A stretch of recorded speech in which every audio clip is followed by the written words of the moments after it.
నీ ఒక సియోను పర్వతానివి సహోదరుడా, నీ ఒక సియోను పర్వతానివి.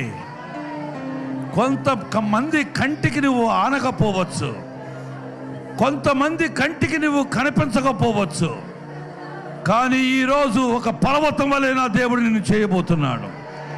నీకు స్థానం ఇవ్వబోతున్నాడు, ఒక స్థాయి ఇవ్వబోతున్నాడు.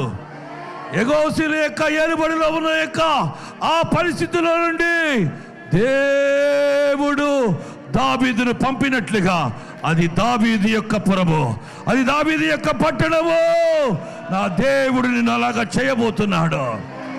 విలువలు లేని చోట ఒక విలువ ఉండేటట్లుగా, ఒక ముద్దుకైని గౌరవించేటట్లుగా, ఒక యొక్క యోసేపుని స్థిరపరిచినట్లుగా కాదలని నిలిచే ఒక సియోను పర్వతాన్ని నువ్వు ప్రార్థన చేయి. పరిస్థితులు బట్టి కుంగిపోమాక నా యందు విశ్వాసం ఉంచు.